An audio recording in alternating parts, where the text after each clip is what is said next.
Então, agora sim, com vocês, para a gente pensar um pouco sobre ética, relações na sociedade atual e a democracia, o professor Renato Giannini. Muito obrigado. Muito obrigado, Milene. Muito obrigado a vocês que estão aqui, a quem nos acompanhe ou online, ou mais tarde venha ver a gravação, porque estamos disponibilizando tudo, praticamente tudo, no nosso acervo. E, enfim, ninguém pode ver tudo o que interessa ao mesmo tempo, dada a grande agenda, mas a gente pode ter bastante entretenimento de qualidade, depois de ver Barbie e Oppenheimer, vendo as nossas séries daqui, as séries nossas, o nosso Netflix. Bom, esse tema. No ano passado, quando a gente foi discutir o tema para a reunião anual de Curitiba, houve várias sugestões, mas nós pensamos que a gente tinha que pegar o touro à unha. Não era discutir, por exemplo, comunicação ou algum aspecto específico, era ciência e democracia. O Brasil passou 4 anos com forte ameaça à democracia, para ser até, enfim, leve, para falar quase um eufemismo. Durante 4 anos, tivemos um governo militando contra a democracia no Brasil. E esse governo foi derrotado na eleição. Se ele tivesse sido reeleito, e foi por pouco que não foi, nós podemos ter certeza que a situação estaria muito precária. A gente vê que os governos antidemocráticos, quando eles cumprem um segundo mandato, Hungria, Polônia, Índia, aí a destruição da democracia se torna muito forte. Eu não vou dizer irreversível, porque eu tenho um certo otimismo dentro de mim, mas se torna cada vez mais difícil de reverter. Eles, como chamam, eles aparelham as Cortes Supremas, intervêm no Judiciário, devastam a educação, atacam a liberdade de costumes, enfim, eles fazem um estrago geral. Pode até, como na Índia, perseguir a mais importante minoria do país, que são os muçulmanos. Eu creio até que a população muçulmana da Índia é a maior população muçulmana de um país no mundo, porque um país com 1,3 bilhão de habitantes, se ele tem 200 milhões, é uma minoria, mas é muita gente, é mais do que a população de quase qualquer país do mundo. Então, para nós era uma questão crucial. O que estaríamos fazendo? Estaríamos fazendo ciência para reconstruir o Brasil, reconstruir a ciência, o Brasil e tudo mais, ou estaríamos tentando resistir às ameaças democráticas como resistimos durante 4 anos. Deixando claro, SPPC não tem partido político, não tem compromisso político com esse governo ou nenhum. Nós criticamos quando discordamos, criticamos os recursos que foram destinados a Taurus, para uma fábrica de armamentos do Rio Grande do Sul, que está ou estava construindo uma escultura de uma metralhadora no seu estacionamento. E 200 milhões da FINEP foram para lá, nós protestamos. Nós achamos o reajuste das bolsas necessário, mas queríamos mais, porque não foi suficiente para cobrir 10 anos de atraso. Então, nós fazemos críticas. Não concordamos, não apoiamos as políticas de incentivo à compra de carro particular. E também não somos a favor, não temos deliberação a respeito, mas toda a conversa nossa aqui é que a ideia de mandar mais um astronauta para o espaço não é positiva para o Brasil. Mandar mais uma pessoa a um custo muito alto, uma pessoa que só tem com vínculo com o Brasil a nacionalidade, porque não fez nada de sua carreira no Brasil, isso não é a prioridade para o país. Enfim, nós fazemos nossas críticas, mas, evidentemente, nós sabemos fazer diferença entre 2 governos distintos e, para nós, o mais importante não é nem o governo, é a sociedade. Eu creio que a lição desses anos é, sobretudo, que as instituições podem ajudar a limitar um mau governo, mas se as instituições não tiverem por trás delas um afeto democrático, como eu chamo, valores democráticos incrustados na alma das pessoas, as instituições são fracas. Vejam, as instituições garantiram que a eleição fosse limpa? Sim. Mas por quê? Olha, fazendo um pouco indo para a filosofia. Por que existe a ideia de instituições? Instituições existem para evitar o mau governo, para limitar o mau governo. Essencialmente é isso. Você pode ter um mau governo porque o governante é louco ou porque ele é maldoso. 2 grandes hipóteses. Ou incompetente, imbecil, mas aí eu vou juntar na loucura. Então você pode ter um mau governo por essas razões. Aí você precisa ter uma forma de limitá-lo. Na Idade Média, não havia instituições para isso. Então o sistema era vago e chegava até no limite do tiranicídio, que alguns filósofos levantam, seria você matar o rei que se tornasse tirano. Na modernidade, vai se construir uma ideia de você ter estruturas estáveis que tiram. Impeachment, processos, eleições regulares, proibição de reeleição ou limitação à reeleição, renovação, alternância, tudo isso faz parte da limitação de algo no poder que é perigoso. Há uma frase famosa que geralmente é citada errada, que é todo poder tende a corromper. O poder absoluto corrompe absolutamente. Ela é citada errada. Geralmente as pessoas falam, todo poder corrompe. Não, todo poder tem tendência a corromper. Por que o poder absoluto corrompe absolutamente? Porque aí não tem nada que limite o poder. Quando o poder tem tendência a corromper, o poder executivo, que tem tendência a corromper, é limitado pelo poder legislativo, que é limitado pelo judiciário, que também tem tendência a corromper. Nenhum deles é bonitinho. Nenhum deles foi ungido por Deus. Nenhum deles tem decência assim, intrínseca. Não tem, são seres humanos. E corrupção aí não é só roubar, não. Corrupção é abusar do poder. Quando, por exemplo, um juiz e um promotor, eu não vou dar os nomes, mas vocês entenderão. Quando um juiz e um promotor fazem um conluio, eles estão fazendo corrupção. Vocês podem chamar o outro de corrupto, mas corruptos estão eles, em relação aos costumes. O que você tem que ter? Você tem que ter escoras nisso. Você tem que ter gente que apura e diz, olha, tal promotor abusou, tal juiz abusou, tal órgão de mídia abusou. Quando você não tem um controle, fica complicado. Não estou falando controle de Estado. Não estou sugerindo que a mídia seja controlada pelo Estado, de jeito nenhum. Mas se você não tiver esse equilíbrio dos poderes, que é uma grande ideia moderna, se não tiver o equilíbrio dos poderes, a coisa fica ruim. Então, o que nós tivemos esses anos? Instituições funcionaram? Mais ou menos. A instituição que funcionou para garantir a eleição do ano passado tem CPF, tem nome e sobrenome. Alexandre de Moraes. Não foi... Imagine Toffoli, Fux ou Carmen Lúcia dirigindo... Carmen Lúcia dirigindo o TSE. Não teria sido essa firmeza, esse compromisso democrático que o ministro, popularmente chamado Xandão, mostrou. Então, vocês têm... Isso mostra o próprio sucesso da lisura da eleição, praticamente, vamos dizer, no olho eletrônico, foi por pouco, mas o próprio sucesso mostra o quanto são frágeis as instituições. Então, isso implica uma coisa importante, que é nós temos que escorar os valores democráticos na cabeça das pessoas. Expressão que eu gosto, corações e mentes. As pessoas têm que ter a mente, a razão, e o coração, a emoção, pulsando pela democracia. Isso, se vocês quiserem chamar isso de uma forma um pouco mais empolada, a gente pode chamar a ideia que o Gramsci tem, o filósofo marxista Gramsci, Antônio Gramsci, de hegemonia. O que é hegemonia? É você conquistar num determinado meio cultural a convicção das pessoas. Pessoas a crerem numa coisa, acreditarem numa coisa. Outro sinônimo mais recente, porque, vejam, o pessoal das ciências humanas gosta de inventar nomes novos para coisas que já existem. Então, o Gramsci, em 1920, fala em hegemonia, em 1990 e pouco, Joseph Nye inventa soft power. E aí, então, a mesma coisa. Soft power o que é? Não é você dar porrada nas pessoas, não é assim, a polícia. Polícia não é poder, é força, porque a polícia usa força bruta. Você tem poder quando você não precisa da força bruta, porque você tem garantido uma certa obediência. E o soft power tem a diferença que ele não tem a caneta que nomeia e demite, ele não cobra impostos, mas ele emplaca as almas das pessoas, de novo, corações e mentes. Soft power, por exemplo, agora estreou a Barbie, né? Então, eu vejo todo um pessoal muito incomodado, sobretudo quem não viu, não vai ver, ele tem raiva de quem vê, estão com muita raiva. Mas o que eles alegam? Alegam que a Barbie faz parte de um soft power americano, soft power hollywoodiano. Então, faria todo mundo ser do mesmo jeito. Como eles não viram o filme, eles não têm que lidar com a vida real. Mas não deixa de existir um soft power. Existe. Os Estados Unidos, por exemplo, emplacaram o mundo afora a ideia de que eles têm um compromisso forte com a democracia. Então, a gente olha e fala, pô, esses caras intervieram em tudo que foi país. A Rússia está fazendo uma odiosa guerra de agressão contra a Ucrânia e os Estados Unidos. Quantas guerras de agressão já fizeram? Então, uma coisa que cientista político gosta de dizer, nos momentos em que eles são apenas jornalistas, com um pouquinho de qualificação, mas não são cientistas.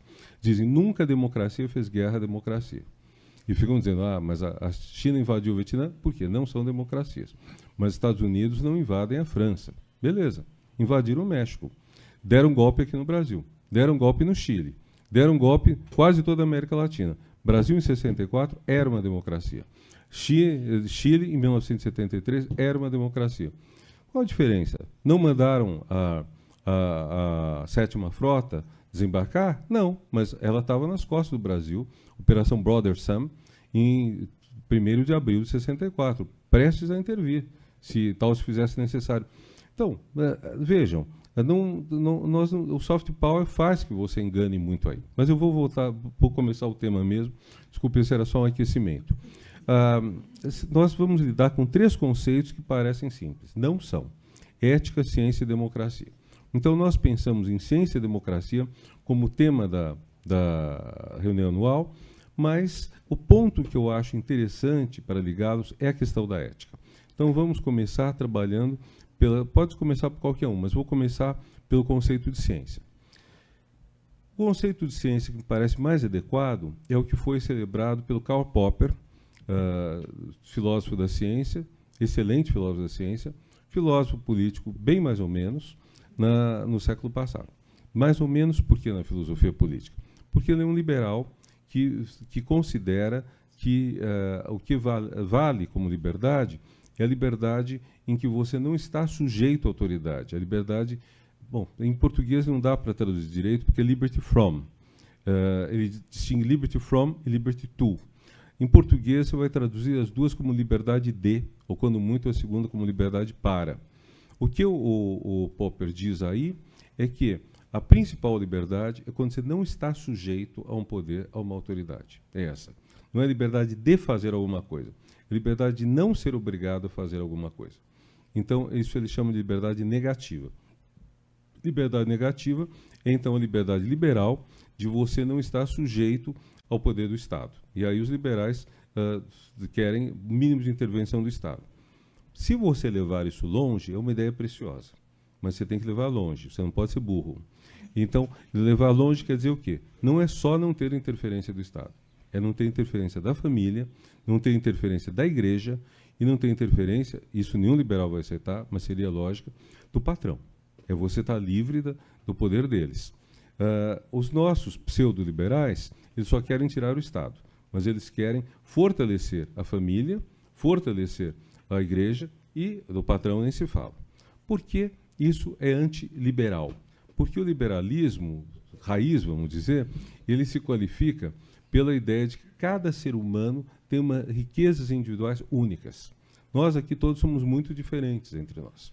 E cada um de nós tem alguma centelha, alguma flor que é muito importante florescer.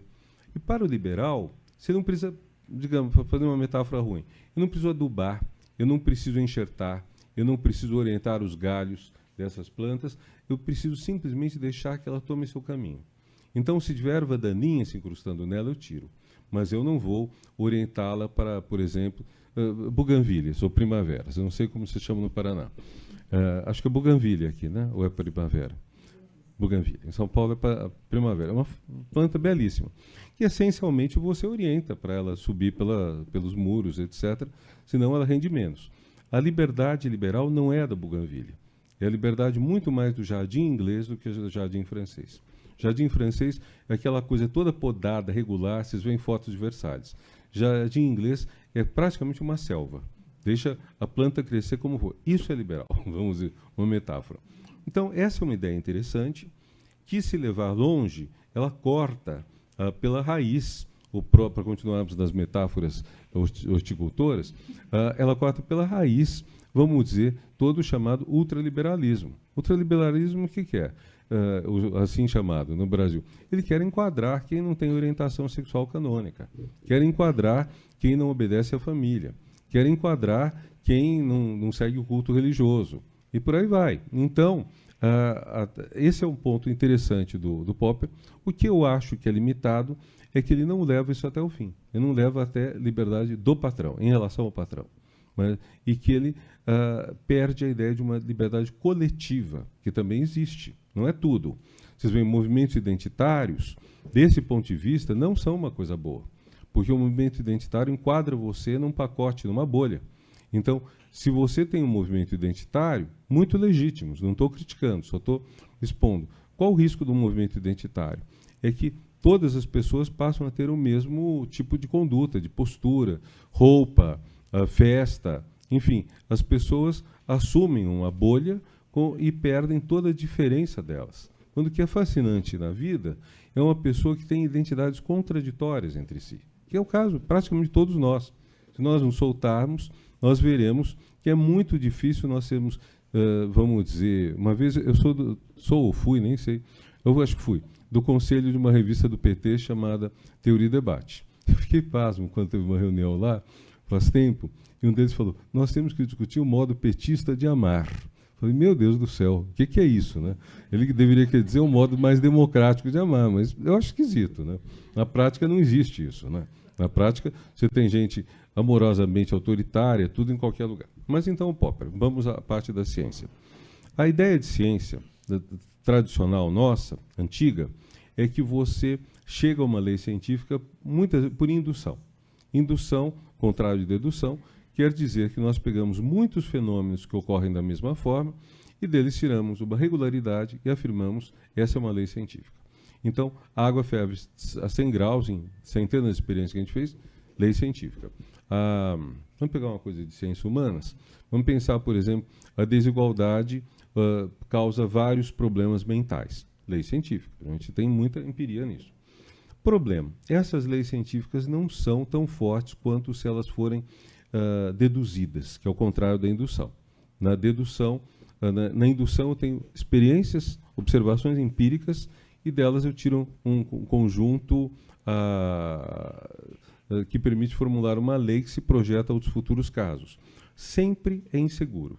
Sempre pode ser que a gente não tenha chegado a uma certeza, a uma conclusão. Exemplo, o cisne negro, que virou uma importante metáfora. Não havia cisnes negros na Europa, então não há cisnes negros. Aí vamos para a Austrália, o que tem cisne negro? Então, é como você chegar e descobrir que tem uma água que ferve a 90 graus. E aí, como fica? Então, essas leis não são de pedra e cal. Leis formuladas pela dedução, basicamente só na matemática, ou em algumas outras áreas, mas a partir de leis científicas que vêm pela indução. Aí o Popper faz um estrago nessa epistemologia e ele propõe uma outra coisa. Ele propõe que toda lei científica esteja, a expressão é minha, em sursi. Esteja em liberdade vigiada, vamos dizer.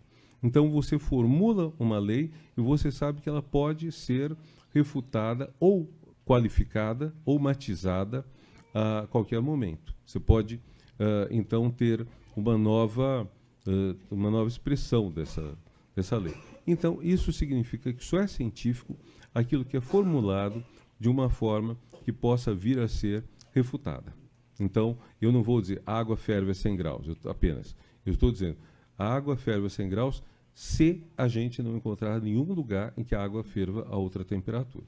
E acontece. Você muda a pressão atmosférica, oscila.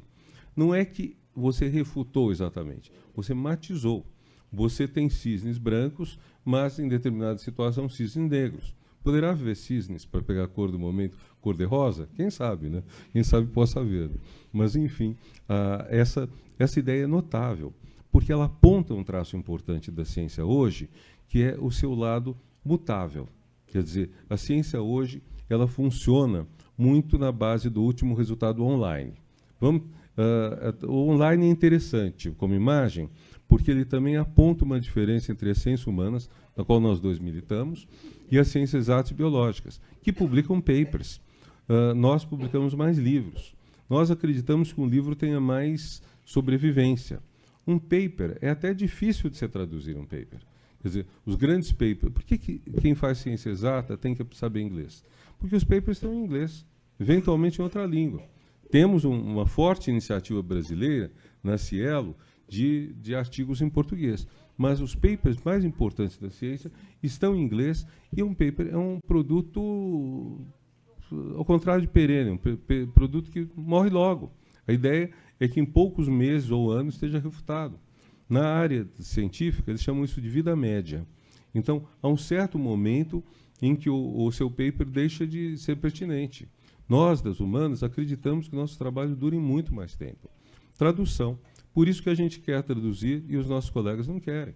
Eu falei com a presidente da CAPES, falei com ela, vamos fazer um programa de tradução. Não teve interesse nenhum, porque ela é de outra área. Ela acho que nem entende a importância disso. Para nós, por exemplo, ter traduções certificadas de qualidade dos grandes filósofos é vital. Então, algumas são, outras não são. Nós não sabemos quais são boas. Eu gosto muito de Maquiavel. As traduções de Maquiavel que tem no Brasil tem de tudo. Tem umas muito ruins. São muitas. Então, como você pode saber qual é boa? Para nós, Maquiavel está vivo. E aí chegou um ponto importante da diferença entre filosofia e ciência. Filosofia, em especial, eu poderia acrescentar literatura e artes, tem em comum o fato de que nenhuma delas é refutada. Vejam, no cerne da ideia do Popper, de ciência, está a ideia de refutação constante. Tudo que está veiculado pela ciência é temporário, é provisório e será refutado ou pelo menos modificado. Refutado, ao contrário do que entende a Folha de São Paulo, não é contestar, não é criticar. Que a Folha diz, fulano refutou tal coisa. Refutar é quando você prova que uma coisa está errada. Então, eu não posso refutar um convite, eu recuso um convite. Eu não posso refutar uma acusação se eu não provar que ela está errada. Eu nego, desminto, contesto, minto, qualquer coisa que eu queira, mas não refuto. Refutar é quando você produz um conhecimento mostrando que tal tese estava errada. Então, essas refutações são o cotidiano quando você lida com uma ciência cujo principal traço é que ela está dizendo coisas sobre o mundo. Então, física está dizendo como como são os corpos da Terra, celestes, tudo. Química está dizendo como são as reações dos elementos. Biologia está dizendo como é a vida. Cada uma delas tem um objeto ao qual se refere, um referente, uma terceira pessoa do qual está falando. Então eu posso dizer, você viu mal a terceira pessoa. Você acreditou que, por exemplo, a Lua, o Sol gira em torno da Terra. Porque você acredita que o Sol gira em torno da Terra, você tem que fazer toda uma trajetória maluca, cheia de retrogradação, porque é uma impressão errada que se tem, né? E por isso que quando vocês veem a astrologia diz que o astro está retrógrado, porque a astrologia é geocêntrica. Agora, então você refuta uma afirmação errada. Você não refuta Cervantes, você não refuta Picasso, você não refuta Platão, você não refuta nenhum deles, porque são obras que não estão falando sobre algo que está fora delas. Elas são obras. Quer dizer, Platão, não, pegando os artistas, isso é quase inconteste. Eu posso achar o canto gregoriano chato. Eu posso não gostar do Bach, por exemplo. Eu posso preferir os românticos, Beethoven e outros. Isso é uma preferência. Não quer dizer que algum deles foi refutado, ou refutou o outro, ou que uma obra deixou de ter vida. São obras que continuam fortes. Na filosofia, pega o Platão. Platão considera que a realidade não é essa que a gente constata aqui. Estamos aqui com uma mesa. Essa é uma mesa empírica, do mundo real. Pequena, do mundo, para Platão não é do mundo real, deste mundo aqui. Agora, a verdadeira mesa é o conceito de mesa. É um tampo sobre um certo número de pernas. Isso é a ideia de mesa. Ideia, eidos, pode também ser traduzido como forma. Essa é a certeza de que você tem o mundo das ideias, como se diz. Não é uma tradução muito boa, porque não é uma coisa espiritual contraposta às coisas materiais. É uma coisa que é a essência mesmo das coisas. Platão, então, para ele, esse mundo aqui, o mundo das coisas em corrupção, é um mundo inferior. Corrupção é um termo importante da filosofia antiga. Ele quer dizer simplesmente degradação, deterioração, a corrupção do cadáver, por exemplo. Um corpo morre e começa a se putrefazer. Vem os insetos, vem tudo comer, porque ele está sem vida. Isso é corrupção. Então o nosso mundo é da corrupção. Tudo isso está se corrompendo, está se degradando. Isso daqui, para se degradar, vai demorar séculos, mas vai se degradar. Então, ao passo que a ideia de copo, se você tiver, o eidos de copo, é uma coisa muito mais permanente. Aristóteles, logo depois. Aristóteles contesta Platão, não refuta Platão. Aristóteles trata de outra coisa. Isso é importante. Às vezes a gente pensa que alguém está refutando o outro, está tratando de outra coisa. Aristóteles está interessado no mundo daqui. Esse mundo de qual Platão não gosta, por assim dizer, coitado do Platão, coitado do mundo, esse mundo, para Aristóteles, é o que interessa. Então, como se dá essa construção desse mundo, como ele acontece, como ocorre a mudança das coisas. Então, vocês veem, não é possível dizer que Aristóteles refutou Platão. Aristóteles está falando de outra coisa. Vou dar um exemplo interessante. Faz uns 30 anos, um autor americano chamado Alan Sokal, eu não sei se alguém de vocês ouviu falar dele. O Alan Sokal escreveu um artigo refutando a física, com base em Lacan, Deleuze, outros grandes filósofos, dizendo que a física dominante é uma física burguesa. E mandou para uma revista científica da área de humanas, bem pós-moderna, chamada Social Text. A revista publicou. Quando saiu, o Alan Sokal veio a público e disse: esse artigo era uma paródia. Eu queria ver se essa revista tinha algum critério de qualidade na seleção dos seus artigos. Não tem. Publicou esse besteirol que eu fiz, né? Então, para a revista pegou muito mal, achou até que ela sumiu do mapa. Acho que desapareceu o Social Text.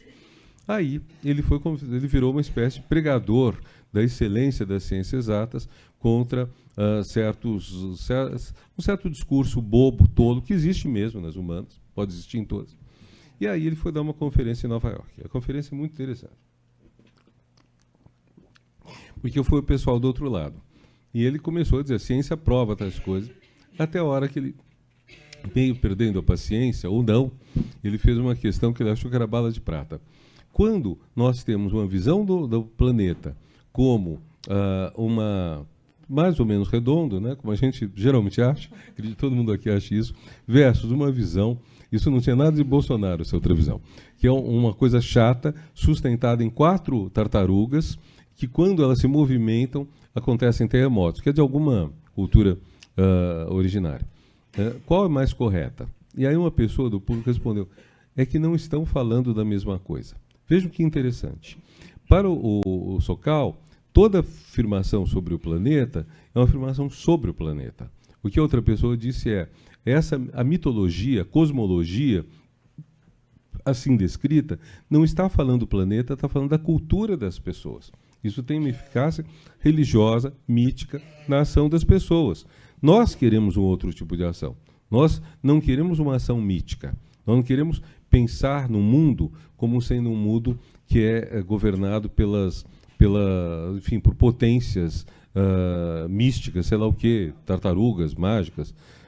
Bom, tem filmes sobre tartarugas mágicas, mais que isso, artistas, né? Mas não é essa a questão. Nós queremos interferir sobre o mundo para, por exemplo, voar, navegar, ter GPS, tudo isso que depende de uma visão do planeta que é da Terra. É interessante porque aí a gente vê o que a ciência é e o que podem ser outras representações do mundo que não são científicas, mas terão seu papel. Filosofia. Então, artes. Você tem obras que se acrescentam ao mundo. Isso é muito interessante. É uma ideia de Jorge Luiz Borges, que quando você escreve uma obra, por exemplo, Divina Comédia, você não está falando do mundo, você está acrescentando um ser ao mundo.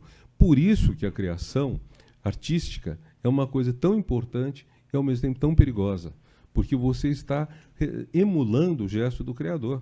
Deus criou o mundo, Deus, ou o Big Bang, se vocês quiserem, e, de repente, você tem alguém que cria também. A gente fala em criatividade.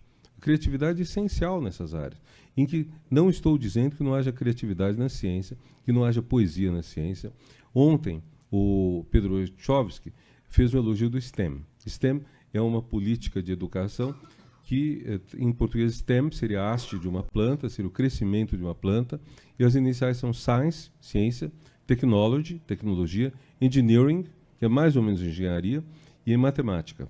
E ele, vamos dizer, o pessoal da produtividade quer que invista muito nisso e esqueça as bobagens que a gente faz. Então, mas aí eu lembrei que hoje falam em STEAM, que é vapor, e colocam um A antes do M. O A é de artes. E por quê? Porque a arte solta a criatividade.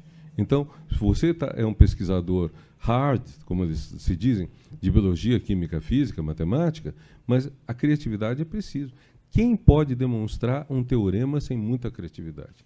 Um teorema é algo que requer muita imaginação. Você precisa olhar aquela coisa e falar, bom, como que eu vou provar tal coisa, quadrado, catetos, hipotenusa, sei lá o quê. Enfim, isso para falar de ciência, então. Desculpe ter me alongado, mas, bom, acho que nem tanto.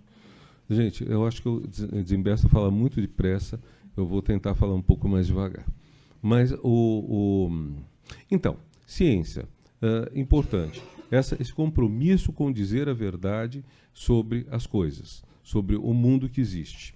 No caso das ciências humanas, também existe esse compromisso. Quem é a exceção? Filosofia, literatura e artes. Assim, o restante está tudo lidando com falar sobre a realidade. Quando você discute, por exemplo, juventude, você está pesquisando juventude, vendo como que os jovens se comportam, como que são os valores deles, quais são as mudanças, que é um tema riquíssimo, muito presente hoje, dada inclusive a velocidade em que as coisas se produzem em nosso tempo. Então, por aí vai. E esse compromisso nosso com a verdade levou também a uma mudança ética na ciência. Eu vou falar dessa mudança, depois passo para a ética. Essa mudança ética é interessante ver pela relação entre ciência e ministérios da guerra. A ciência cresceu muito em função da guerra. Pólvora, por exemplo. Pólvora é uma invenção chinesa, de 2000 anos atrás. Os chineses usavam basicamente para fogos de artifício. É o Ocidente que transforma a pólvora em canhão, em revólver, arcabuz, mosquete, enfim, armas de fogo. Por quê? Possivelmente porque o Ocidente, nos albores do capitalismo, está querendo dominar o mundo, está querendo fazer um uso bélico disso tudo, um uso de poder. É quando o Ocidente começa a entrar na aventura imperialista que vai levá-lo a dominar praticamente todo o globo. Então, nesse período, ele faz um uso de uma invenção que era um motivo de deleite para os chineses e que é para nós, no 1º de janeiro, no Réveillon, mas não muito mais que isso. E ele, quer dizer, imaginem, por exemplo, a visão chinesa da pólvora no anterior governo, né? Em vez de ter clubes de atiradores e colecionadores, você teria provavelmente clubes de fogos de artifício. Eu acho que seria muito mais bonito, divertido e tudo mais. Então, você tem uma apropriação pelo interesse de fazer a guerra disso tudo. A grande inflação do século XVI é uma questão, grande inflação, comparado com hoje é piada, mas 1%, 1 e pouco por cento ao ano, produziu, ao longo do século XVI, 400% ou 500%, somando cada ano nos outros, e deu um grande choque econômico, em boa parte por causa do custo da guerra, com a arma de fogo. Então, tudo isso vai tendo um impacto importante. Século XX, bomba atômica. Bomba atômica, que é outro filme, né, depois da Barbie, é um negócio notável, porque quando explode, ele fica fascinado. E ele, que era muito interessado, o Oppenheimer, nos livros sagrados hindus, ele pega um texto, acho que do Shiva, eu vi explodir em 1000 sóis. Deve ser uma visão deslumbrante, ver uma bomba atômica explodindo, né? Mas, enfim, daí entra toda uma riqueza de produção científica e vai por aí. Armas inteligentes usadas na Guerra do Vietnã, você aponta a arma para uma ponte e a arma vai para a ponte. Se a bomba, o projétil, tiver que desviar por alguma coisa, ele vai chegar lá. Então, se vocês viram essa série que eu acho ótima, como chama? Com aquela moça que faz um papel de louca, Homeland, talvez, uma série americana em que, num certo momento, ela comanda bombardeios no Afeganistão, horríveis, né, matando gente e tudo. Mas você tem uma tecnologia super apurada. Então, guerra e conflito. Por coincidência, meu primeiro artigo publicado na imprensa, faz agora 51 anos, foi um artigo que eu chamei Ciência sem o Pentágono. Era a ideia de que você pudesse fazer a ciência bombar sem ser pelas bombas. Você fazer a ciência independente disso. Que foi uma coisa que surgiu na campanha eleitoral dos Estados Unidos em 70 ou 72 com o McGovern. Era a ideia de você torná-la independente desse tipo de destruição. E é o que a gente tem com o DNA. Hoje a gente não fala mais que a principal descoberta do século XX em matéria de ciência tenha sido a bomba atômica ou tenha sido o aporte bélico. Hoje a gente pensa muito mais nos ganhos para a saúde. Vocês veem uma translação da morte para a vida. Vocês veem uma passagem bom, talvez exagere dizendo do mal para o bem, mas se eu estou exagerando não é muito grande. E isso nos liga à questão da ética, o nosso segundo ponto. Ética. Bom, também é um conceito problemático. Se o conceito de ciência mudou nos últimos 100 anos, graças ao Popper, o conceito de ética também mudou. Até um tempo atrás, a ética se baseava muito na ideia ou de valores permanentes, absolutos, ou então de algo que você define só pela ação, certo e errado. Então, o que é certo e o que é errado? Dois grandes aportes vieram. Um aporte é, em vez do certo e errado, no ato separado, da foto, eu diria, você pegar o filme. Qual a sequência que determinada ação proporciona? Então, o grande exemplo é um exemplo na discussão sobre Kant. Kant, que é um grande filósofo, defende que as pessoas, por exemplo, defende que não haja mentira. É uma tese, não posso mentir. Por quê? Porque mentir compromete a confiança recíproca. Se a gente mente, não existe confiança de uma pessoa na outra, o tecido social se compromete.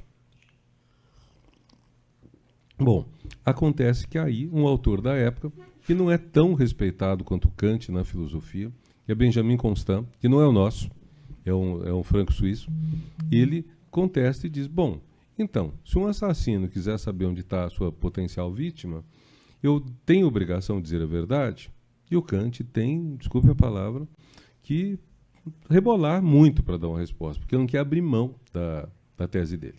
E ele repete a coisa da confiança recíproca e depois sai-se com uma grande bobagem. Essa bobagem é, se eu, para proteger a vítima, mentir para que lado foi, e depois disso ela mudar de direção e for para o lado que eu disse que ela foi, então serei eu o responsável por ela ter sido morta? O Humberto Eco tem uma página que ele zoa do Kant direto nisso, em compensação a um livro no Brasil interessante, Os Filósofos e a Mentira, em que o organizador do livro rebola mais que o Kant para tentar defender o Kant e desqualificar o Benjamin Constant, que fez uma questão muito importante. Essa questão do Benjamin Constant é retomada por um grande filósofo do século XX, Merleau-Ponty, num artigo curto sobre Maquiavel. Merleau-Ponty sustenta uma coisa muito não convencional. Ele diz que não há ética hoje digna desse nome que não passe por Maquiavel. Deixando claro, tirando os não, que sempre tornam complicada a compreensão, toda a ética decente hoje tem que se inspirar em Maquiavel, diz o Merleau-Ponty. Por quê? Porque Maquiavel leva em conta não apenas o ato, mas a consequência do ato. Vejam uma frase famosa dele. Muita gente escreveu sobre estados e políticas que seriam perfeitos, mas não existem nem jamais existirão. Mas como eu quero escrever sobre coisa que preste, coisa que tenha utilidade, eu vou falar do poder, como ele existe e como ele é praticado. E aí vem a ideia, por exemplo, que deve-se fazer o bem sempre que possível e o mal quando necessário. Vejam, não é que deve-se fazer o mal. A preferência é o bem, mas quando for necessário, você faz o mal. E aí vem a questão que é crucial na política, que é de você saber quais são as consequências dos atos. Vejam, nós estamos num momento muito preocupante em que várias pastas, vários ministérios que nós admiramos, que nós queremos sejam protegidos, estão sob fogo cerrado de interesses muito duvidosos, para dizer o mínimo, né? Então, agora, qual é o preço? Se você tem um projeto político que foi sagrado nas urnas para o executivo e que, ao mesmo tempo, nas urnas, o contrário a esse projeto político foi colocado para o legislativo. Que acordo você faz? O que você vai ter que ceder? Você pode ter a política de princípios e dizer, não vou ceder. Então, Dilma tenta enfrentar Eduardo Cunha. Resultado, Dilma dança. Vocês sabem a história, né? Conhecem a história. É recente. Então, o que Lula faz? Lula não está enfrentando Lira. Lula está negociando. O que vai ser o custo? O que vai ser pago? Nós estamos aflitos, mas nós sabemos que é assim que as coisas jogam. E que o que está em jogo aí é o mal maior, o mal menor. O que é pior?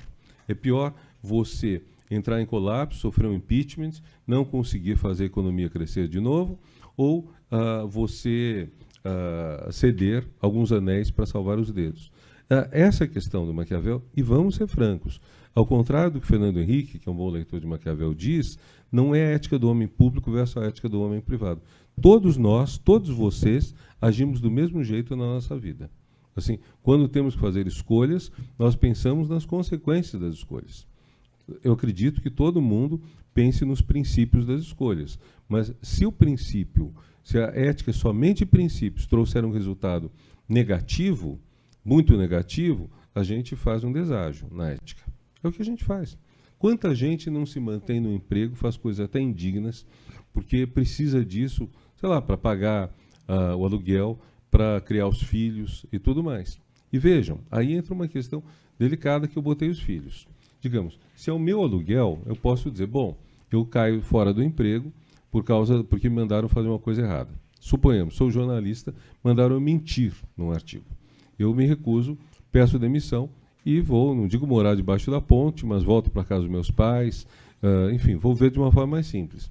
Se eu tenho um filho, não é tão simples. Qual é o meu dever maior? Meu dever é em relação à verdade, meu dever é em relação ao cuidado do meu filho. Então, pode ser muito bonito eu pedir demissão para salvar a minha cara, e aí? O leite da criança, como se diz. Então, vocês vejam, não são questões fáceis. Isso que é fascinante na discussão ética. A discussão ética não é a repetição do óbvio. Não é você chegar e dizer simplesmente para as pessoas a lista do certo e do errado. Eu, como professor de ética, já recebi ligações de gente que perguntava, professor, o que é ético nessa situação? É ético fazer isso? Eu falo, bom, sem você ter o contexto, sem você ter o filme, eu não posso dar a fotografia, sabe? Não posso dizer, essa ação, faça isso. Primeiro, eu não posso dizer faça. A pessoa tem que escolher. A pessoa tem que ter o processo mental. Então, hoje, eu acho mais importante você formar um sujeito ético do que você ter uma ética consolidada. Código de ética. Código de ética é uma coisa muito interessante, porque significa que uma empresa, uma categoria profissional, um órgão de governo, de repente define regras éticas, princípios éticos, que não estão na lei e que são mais exigentes do que a lei. Porque a lei, para ela punir alguém, para ela enquadrar as pessoas, não só punir, também pode ser até premiar, ela precisa definir muito bem a ação. Isso em direito chama-se tipificar. Você precisa ter as características exatas da ação. O que é matar? O que é roubar? Roubar é você subtrair o bem de uma outra pessoa pelo uso da violência. Furtar é sem violência. A gente mistura as duas palavras, mas essa é a diferença. Então, a tipificação tem que ser precisa. Se eu tiro um bem de uma pessoa sem a pessoa perceber, ou na ausência dela, ou sem ameaça, isso é furto, que é uma pena mais leve. Então, tem que ter muita precisão. A lei brasileira sobre furto, inclusive, explicita que o furto da energia elétrica é furto. Veja, a energia elétrica você desvia. Ela não tem uma materialidade de, por exemplo, eu pegar esse papel aqui. Ela se esvai no instante. É furto, mas porque foi incluído expressamente no teor da lei. Senão, não teria punição para quem desviasse, fizesse gato, né? Então, com energia elétrica. Bom, no caso da ética, não é assim. A ética é mais exigente que a lei. A ética, por exemplo, vai dizer, no caso ético, que é matar. Matar, para nós, é você com uma arma de fogo, uma arma branca, um punhal, uma faca, ou eventualmente com veneno, tirar a vida de alguém. Agora, se uma pessoa está em risco, se uma pessoa está em risco de vida, e eu não acudo essa pessoa, podendo acudir, isso não é também eticamente matar? Eu entendo que é. Mas vejam, o importante é a discussão. Vamos até levar mais longe, se eu, por exemplo, na pandemia, sei que tem gente passando fome, muita fome, eu não estou mais gastando com cinema, jantar, viagem, porque estou em casa.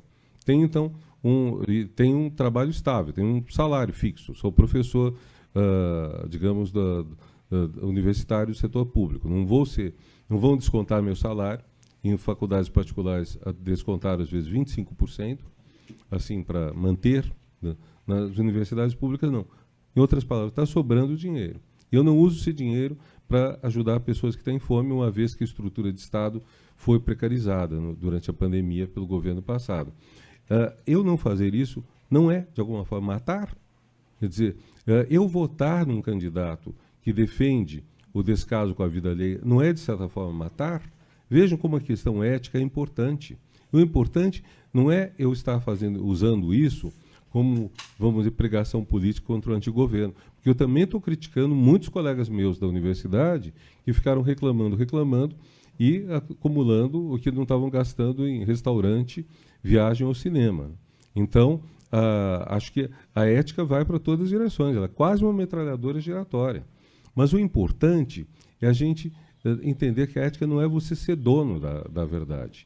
Não é você pontificar. Eu estou, esses dias, rindo muito de um pequeno grupo de pessoas que eu vejo no Facebook, que são, justamente voltando à questão, estão o tempo todo falando mal da Barbie, sem terem visto, sem terem ideia do que acontece, pegando sempre algum detalhe, porque também já contaram tanto do filme, que dá para ver que não é um filme de exaltação da Barbie, muito ao contrário, parece, né?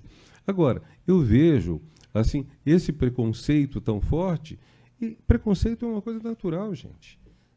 Mesmo os indígenas, que a gente tanto celebra e que a gente quer que não sofram preconceito, nas línguas deles, normalmente a autodesignação é sinônima de ser humano. Há um filme dos anos 60, 70, Pequeno Grande Homem. É um filme extraordinário, com Dustin Hoffman. E ele se passa entre os Cheyennes. E eles fazem, a tribo norte-americana. E eles fazem uma coisa interessante, que foi nova, é pegar a autodesignação deles, que não é Cheyenne, eu acho, é outro nome, e traduzir como the human beings, os seres humanos. Eles se autodesignam como seres humanos. Quer dizer, quem não é Cheyenne, quem é Comanche, quem é Sioux, quem é Dakota, não é ser humano. É da mesma natureza que uma árvore, que uma planta, que um bisão. E aqui no Brasil também. Geralmente, no caso das etnias, você tem uma autodesignação que é só da própria etnia e uma heterodesignação deles, que geralmente é negativa. Xiriguano. Xiriguano é comedor de excremento. É um nome pejorativo para um determinado grupo étnico. Então, há uma guerra aí. Isso é preconceito, claro. Nem por isso essas pessoas preconceituosas merecem ser mortas. Claro que não. Mas é interessante a gente ver, nós sempre temos preconceitos e é muito importante batalhar para superá-los. Esse que é o ponto. E aí a ciência e a ética têm muito a ver. Porque a ética nos pede que não celebremos a nós mesmos, que sejamos capazes de ser autocríticos, sejamos capazes de ver onde estamos sendo preconceituosos. E a ciência nos ensina que os preconceitos, geralmente, por serem eles não são verdadeiros, né? Eles não correspondem à verdade. Bom, terceiro ponto, democracia. Democracia também é um conceito que só parece óbvio, mas que não é. Geralmente a gente pensa a democracia, ou é apresentado, muito também na ciência política, não é minha área é a filosofia política. Muita gente apresenta a democracia como um regime de governo. Sim, é. A democracia é um regime de governo diferente da monarquia e da aristocracia. Monarquia, um só manda. A aristocracia manda um grupo. Vejam o que quer dizer ariston em grego. Ariston é o ótimo, é o excelente. A aristocracia é o governo em que mandam os melhores. É assim que a aristocracia vê a si própria. Não estou dizendo que seja. Estou dizendo vê a si própria. O Senado. O que é a ideia de Senado? A ideia de Senado é de um órgão que tem pessoas altamente qualificadas, mais do que uma certa idade. Senador é o sênior, é o senhor, é a pessoa com mais idade, e também que seja ótimo, tenha qualidade, qualificação. Então, o Senado americano, o Senado brasileiro tem um pouco essa autopercepção, numa excelência, Câmara Revisora. O Senado, em teoria, não deveria ser uma Câmara na qual se originam as leis, deveria ser a Câmara que revisa os projetos que vêm da Câmara, e a Câmara seria mais, vamos dizer, entusiasmada. A Câmara pegaria os humores do momento com mais rapidez, e o Senado, sendo renovado parcialmente, um terço cada 2 anos nos Estados Unidos, metade, alternando 1/3 e 2/3 no Brasil cada 4 anos, o Senado refreia esse entusiasmo da Câmara. Tem um sentido altamente conservador isso. A ideia é que, se você tiver uma eleição que leve a uma maioria devastadora para a Câmara, então o Senado segura a onda. E só daqui a 4 anos no Brasil, daqui a 2 ou 4 anos nos Estados Unidos, que o Senado cederá e até lá, quem sabe, a onda foi revertida. É uma ideia conservadora que tem aí. Mas, enfim, democracia. Monarquia, aristocracia, democracia. Democracia é o poder do povo. Então, em princípio, todos votam e aí eles decidem o que se faz, deixa de fazer. Dessa maneira, ele é um regime político. Acontece que, na modernidade, quando volta a haver democracia, que tinha havido em algumas cidades da Grécia, Atenas, sobretudo, depois teve um eclipse de 2000 anos, vamos arredondar para isso, quando volta a ter democracias, em 1800, mais ou menos, depois, elas, ou antes, as democracias vão se expandindo. Elas vão incluir um conceito que não havia na Grécia, direitos humanos. Atenas não tem direito do indivíduo contra o coletivo. O coletivo pode decidir qualquer coisa. Pode decidir expulsar uma pessoa da cidade, que se chama ostracismo, só porque não gostam dela. Não tem que dar nenhuma razão, não tem que ter defesa, nada disso. A gente bota a defesa. Aí o que acontece? Surgem os direitos civis, primeiro, propriedades, direito à propriedade, basicamente, direito a um julgamento justo, depois os direitos políticos, voto, democracia, depois direitos sociais e trabalhistas, direitos dos trabalhadores. E agora há dois pontos cruciais em que é preciso expandir para o que eu chamaria uma cultura democrática. Primeiro, o mundo do trabalho. Segundo, o mundo dos afetos. O mundo do trabalho não é um mundo regido pela democracia. É um mundo que está dependendo no qual as pessoas estão tuteladas por um patrão. No setor privado, o setor público é diferente, mas são tuteladas por um patrão. Então, como você faz para refrear isso? Há países em que você reconhece, surge justiça trabalhista, surge justiça que lida com isso tudo, e surgem práticas de trabalho mais respeitosas. Isso é democratização do mundo do trabalho. Democratização do afeto. Aquela canção, acho que do Caetano Veloso, tem que mudar o amor, uma coisa assim, não é, Milene? Então, isso, quer dizer, você tirar o autoritarismo do casal, tirar o autoritarismo da criação dos filhos, estabelecer formas de diálogo, são desafios grandes. E aí nós chegamos ao ponto do nosso desafio atual. Nosso grande desafio atual é como a gente pode conseguir fazer que a democracia entre realmente, para voltar à palavra do começo, nos corações e mentes. Como nós vamos fazer que não dependamos só do Xandão, vulgo AKA, né, também conhecido como instituições, não dependemos só da boa vontade, das convicções e da firmeza do ministro Alexandre de Moraes, mas possamos confiar que a própria sociedade brasileira está coesa pela democracia. Vejam, vocês viram Argentina em 1985, acredito, o filme com Ricardo Darín que está lá. Todo filme argentino tem Ricardo Darín, então não há dúvida a respeito, todo que a gente vê. Mas nesse filme, naquela época, o que nós temos? Nós temos que, volta e meia, os militares que tinham saído enxotados da guerra que eles perderam contra os ingleses, porque os ingleses lutavam, né? Para eles era fácil fazer guerra contra civil desarmado, mas contra um exército é difícil, né? Para que os exércitos latino-americanos, quando vão para a guerra, têm que enfrentar gente armada? Porque não é melhor, mais fácil eles sempre fazerem o enfrentamento, que eles são muito bons contra pessoas desarmadas. Então, na hora que eles tiveram uma força contra eles, perderam. E ainda assim tentaram continuar fazendo golpe, porque, enfim, os civis eram desarmados.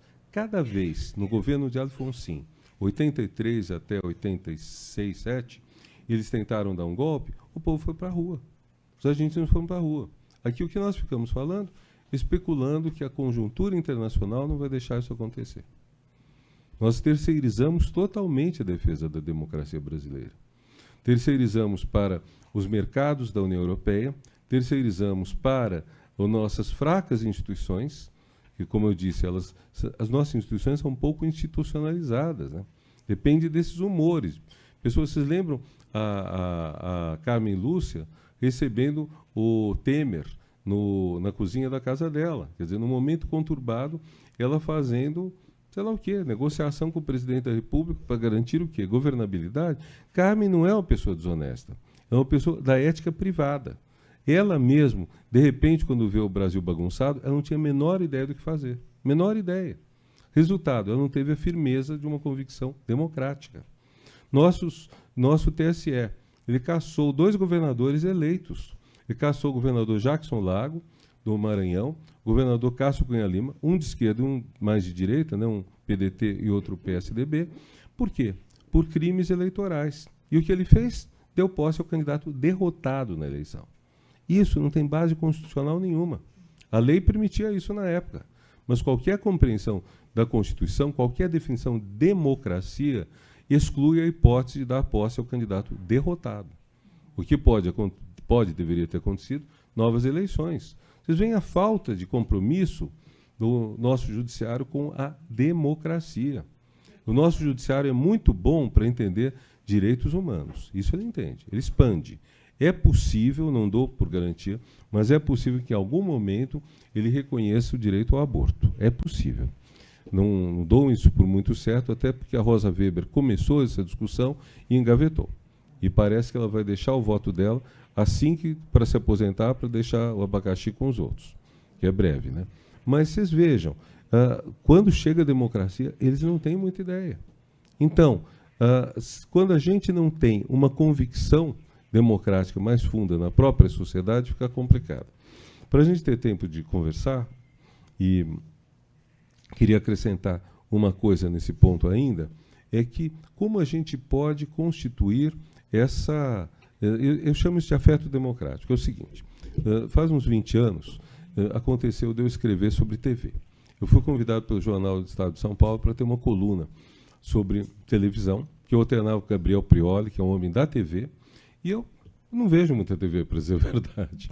Mas, enfim, eu comecei a escrever, escrevi sobre novelas, escrevi sobre muita coisa. Na mesma ocasião, também escrevi uma série de artigos na revista Bravo, e um trabalho mais longo, a convite do então Ministério da Cultura, participei de um projeto que consistia em trabalhar a cultura popular. E aí eu fiz um artigo mais denso, e os 3 eu publiquei com o título de O Afeto Autoritário, Televisão, Ética, Democracia. Minha tese é a seguinte: o Brasil tem uma política muito marcada pelo afeto. A visão de democracia que prevaleceu na Europa Ocidental, naquilo que eu chamo de Atlântico Norte, Europa Ocidental, Canadá e Estados Unidos. Nesses países desenvolvidos, democracias consolidadas, capitalismo forte e responsável socialmente, com vertentes, algumas social-democráticas, outras não tão assim, mas geralmente com uma estrutura de apoio de bem-estar social em quase todos os países, tirando os Estados Unidos. Há uma expressão que eu gosto: o que é um canadense? Um canadense é um norte-americano que não usa armas e tem um bom serviço de saúde público. O que mostra bem que são os estadunidenses, né? Que eles são norte-americanos que usam armas e não têm uma boa saúde pública. Então, os Estados Unidos são exceção, mas esses países funcionam bem, bastante bem, no geral.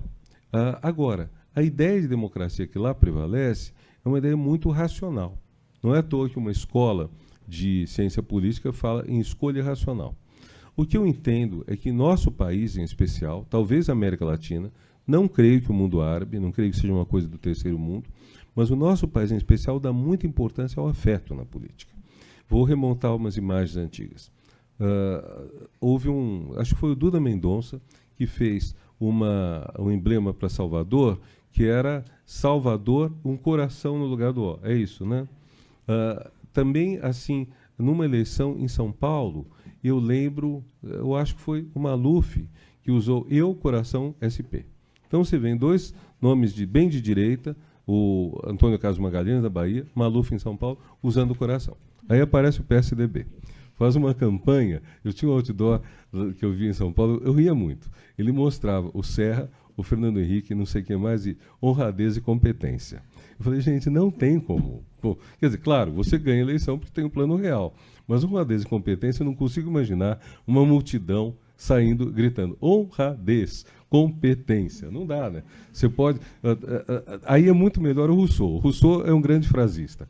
O homem nasce livre, a sociedade o corrompe. Essa é muito boa. Eu sugiro que em passeatas, quem for fazer passeata, leve umas frases de Rousseau. Mas não, Fernando Henrique não vai dar certo. Mas vocês vejam, o que nós temos aí? Nós temos uma aposta num afeto autoritário. Novelas. Eu lembro uma novela com Antônio Fagundes, um ator que sempre foi mais vinculado ao setor progressista. Eu não confundo o ator com o personagem, mas é difícil também você separar totalmente. acho que chama Belíssima, uma novela dos anos 2000. E lá havia um momento em que então, tá todo mundo fazendo uma chacrinha na casa, a empregada conversando com os patrões, etc. De repente, a empregada fala alguma coisa, então todos se divertindo, muito próximos. E, de repente, ele fala, fulano, faz o seguinte, vai lá para a cozinha, que é o seu lugar. Fala rindo, ela ri, todo mundo vai. E é um golpe duro. É uma coisa muito grosseira, mas que é aceita corriqueiramente. Eu falo das novelas porque eu reconheço um lado progressista importante nas novelas. Você tem novelas que batalharam pela igualdade de mulheres e homens, novelas que batalharam pelo reconhecimento da dignidade da homossexualidade, que foi demorado, porque toda vez que a Globo tentava fazer isso passar, a opinião pública tão contra que morriam logo. O casal de mulheres, mais mulheres lésbicas do que homens gays, mas demorou. O primeiro beijo gay foi muito tempo depois do primeiro casamento de cores da pele diferentes. Então, com todo esse empenho, por que a relação patrão-empregada doméstica era uma relação mais autoritária? Porque passa pelo afeto. Gilberto Freire, a escravidão doméstica, a escravidão do eito, a escravidão do sujeito que está morrendo, cortando cana, o pior ainda, mexendo na usina de cana, no engenho, versus a escravidão da mucama, vestida com balangandã, no limite Chica da Silva. Que é a coisa mais bonita do que Chica da Silva. Não estou dizendo que o filme seja uma apologia da escravidão, mas ele mostra uma escravidão fofa, uma escravidão doce, um afeto autoritário. Em relação a isso, o que eu achei muito interessante no PT foi que o PT conseguiu pegar um afeto democrático. Vocês vejam uma coisa que o PT tem desde o começo. Ele reuniu todo o descontentamento, mesmo conflitantes entre si. Então o PT pegava movimentos pela liberação da maconha, elegeu em São Paulo uma vereadora cuja plataforma era liberar a maconha, que não é uma competência municipal, não tem nada a ver. Então não podia fazer nada para liberar a maconha em São Paulo. É coisa federal. Mas, enfim, tudo que era fofo, legal, bacana, o PT reunia.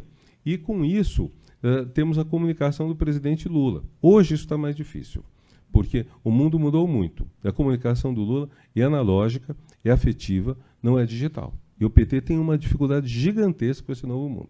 Não gosta, não quer saber, tem raiva de quem sabe. Vocês veem, né? Assim, o Janones, assim, não emplacou dentro do PT, né? Assim, gostaram do apoio dele, mas uma vez tendo apoio, tchau e bênção, né? Não tem mais importância nenhuma. Agora, o que é interessante, por exemplo, um discurso lapidar do Lula, a jabuticabeira. É interessante porque ele dizia, a gente quer que... Eu vi o Lula, logo depois da posse, no Fórum Social Mundial em Porto Alegre. Ele estava indo de lá para Davos, para o Fórum Econômico Mundial, que é a festa do liberalismo. E ele disse, eu vou para os dois, única pessoa que foi aos dois na sequência, né? Até hoje, eu acho. Acho que ninguém mais já fez essa viagem Porto Alegre-Davos, assim, direta. E aí ele disse, eu vou fazer tudo o que eu prometo. Não sei em que tempo, mas vai ser feito tudo. E havia muita demanda de que fosse feito hoje, ontem, anteontem, né? Então, como uma moça ontem que cobrou do Camilo que ele não pode fazer, e que cobrou que ele fizesse antes de qualquer outra coisa. Mas, porque depende de lei do Congresso. O Lula prometeu que ia fazer tudo o que tinha prometido. E aí começou a história da jabuticabeira. Não nessa data, mas foi entrando. E o que é? A jabuticabeira, você quer que ela dê frutos logo, mas demora 7, 10 anos. O filho, o pai, dizia o Lula, se colocando como pai, ele quer que o filho ande logo, fale logo. E a mãe diz, não, tem calma. É curioso que essa frase foi deformada pela direita para dizer que o Lula se apresentava como pai da sociedade, que é uma posição autoritária. Ele não se apresentava como pai, ele se apresentava da sociedade. Se apresentava como pai falando para pais e mães, e apreendendo e aprendendo com as mães. Então, vocês veem, é toda uma estrutura de afeto. A comunicação do Lula tem esse espaço. Vocês veem, mesmo gente que é contra o que os ministros fazem, aplaude o Lula, invoca o Lula. Acho que o Lula... isso é uma representação mental muito antiga, que vem talvez da Idade Média, a ideia de que o rei é bom, os ministros que são ruins. É um tema medieval frequente. Então você poupa o rei. Como o Lula tem essa comunicação notável, ele faz isso. Eu acho que, nesse ponto, ele não é à toa que estamos nesse momento até muito precário, desinstitucionalizado, porque, de certa forma, toda a esperança dos setores progressistas na democracia brasileira está encarnada nele, o que é muito grave, muito mais nele do que em qualquer ministro. Vocês vejam as críticas de que a negociação com o companheiro Lira não estão funcionando bem. Por quê? Porque não estão terceirizados. Não são terceirizados. Tem 3 ministros incumbidos disso, mas nenhum deles tem o porte do presidente. Isso é um problemão. Então, ao mesmo tempo, o Lula é um interessante exemplo de uma comunicação afetiva na política que deveríamos saber valorizar mais, que é o que eu chamo de afeto democrático, construir, então, esses corações e mentes democráticos. A mente é mais racional, como eu disse. O coração porém, aquilo que define a nossa atitude. Ou, se preferirem, o soft power do Joseph Nye, ou ainda, se preferirem, o Gramsci. Olha, tem para todo mundo. Vocês querem ser liberais, falem soft power. Vocês querem ser marxistas, falem Gramsci. Vocês querem ser mais populares, falem jabuticabeira via Lula. Então, são várias formas. E eu quero terminar contando uma coisa interessante. Numa ocasião, uma revista pediu que eu entrevistasse o ex-presidente Fernando Henrique sobre, enfim, sobre o que eu quisesse e o que ele quisesse. Eu fui lá, foi muito engraçado. Eu gosto muito dele. A gente acho uma pessoa que teve um papel importante na consolidação da democracia e na transferência do poder ao Lula. Não votei nele nunca. Aliás, acho que votei em 85 para prefeito, mas, enfim, fui lá, fui muito bem recebido. E foi engraçado que o Fernando Henrique começou uma resposta automática. Como ele se interessou, ele nem sabia o direito à pergunta, começou a contar como ele se interessou pela sociologia, Milene. E ele foi para Poços de Caldas, conheceu um crítico literário, Filadelfo de Azevedo, isso foi em 1940 e tanto. Muitos de vocês não tinham nem os avós nascidos. Mas, enfim, e aí o Filadelfo de Azevedo, acho que Fidelino de Figueiredo, ele sugeriu que o Fernando Henrique fizesse ciências sociais. E aí foi. Aí eu interrompi, eu não estava interessado nisso. E depois foi engraçado, eu dei um Google, e a história ele já tinha contado N vezes, era o piloto automático. Aí eu consegui fazer que ele falasse outra coisa. E o que eu queria saber era a comunicação política. Porque isso que o Lula fez... Vejam, há uma coisa chave na comunicação política. Você convencer o povo que votou em você que você merece a confiança dele, mesmo não estando atendendo na velocidade que ele quer. Que é o problema hoje. É o problema. Quer dizer, o Lula não está fazendo as coisas na sequência. Nós já estamos em 7 meses de lua de mel. Até quando dura essa lua de mel? Então, como que o Fernando Henrique lidou com isso? Max Weber. Ele chegava e dizia, tem a ética do indivíduo e a ética do político. Pouco aquilo que eu comentei antes. A ética do político é mais demorada, tem que levar mais consequências, etc., da responsabilidade. O texto do Max Weber, cientista e político, tem várias traduções, 2 vocações. Esse texto foi editado às pampas, assim, no governo Fernando Henrique. Saiu em revista, saiu em livro, tudo. Era uma espécie de texto, assim, manual político do governo. Bom, beleza. Agora, o Lula, em vez disso, falava da jabuticabeira. Eu coloquei essa questão para ele. E ele entrou bem na questão, foi muito bom. Falou, olha, é o seguinte, eu tenho uma comunicação mais racional do que o Lula. E imediatamente ele atalhou, para quem acha que o Fernando Henrique é vaidoso. Ele é vaidoso, mas não é bobo. Ele é mais inteligente do que vaidoso. Ele atalhou e disse, mas minha racionalidade é bem pedestre, é bem senso comum. O Lula, ele lida mais com a emoção. E aí ele contou uma história do Hugo Chávez, contou que ele foi uma vez à Venezuela. Lembrem, ele foi um dos que garantiram que o Chávez não fosse deposto no golpe de 2002, que restaurasse. O Fernando Henrique, estou falando. E ele contou que viu um discurso do Chávez na TV, e o Chávez durava horas, e numa certa altura o Chávez começou a cantar. Ele falou, bom, isso ele jamais faria. E claro, eu não estava identificando o Lula com o Chávez, né? O Lula também não chega a isso, não começa a cantar no meio assim, cantar guaiabeira, sei lá o quê. Mas eu estou querendo mostrar isso para ver que realmente nós temos uma chave da emoção, que é uma chave muito importante. E a educação passa pela emoção. Educar não é instruir. Instruir é eu passar para você um monte de dados. Vejam, bom, vou tentar terminar aqui. Eu posso... vamos supor, por exemplo, que nós vamos ensinar alguém a mexer com uma planilha Excel. Isso, para mim, por exemplo, a planilha Excel é uma coisa útil para muitas coisas. Não para tudo, né? Mas para muitas coisas é boa. Então, para mim, vai se aprender uma técnica. Eu vou aprender a mexer na planilha Excel. Mas se eu tiver um trabalho no qual a minha posição, minha forma de trabalhar, seja revolucionada pela planilha Excel, não seja apenas um instrumento que eu manipulo, mas seja algo que mude em mim, isso não é instrução. Instrução é ensinar a mexer uma peça. Quando mexe comigo, é educação. Então, a diferença entre instrução e educação não está no objeto, está no efeito sobre o sujeito. Se muda o sujeito, nós estamos educando. Se apenas você instrui você a mexer no objeto, está instruindo.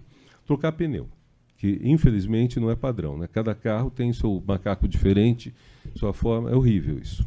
Devia ser obrigado, ser um único macaco, válido para todos os casos. Mas, enfim, trocar pneu, geralmente é instrução. Agora, claro, se você for um borracheiro, já se torna algo que mexe com sua vida mesmo, né? Então, a gente tem que pensar muito como nós podemos fazer que o afeto, que haja uma educação democrática, não uma instrução democrática, não é instruir as pessoas sobre como vota, não é instruir sobre como obtém o número de votos para manter assento no Congresso, para manter acesso ao fundo partidário, para isso tudo. É ensinar as pessoas a como viverem democraticamente, como se relacionarem com igualdade e liberdade com os outros. Gente, é isso. Agora a palavra é com vocês. Obrigado.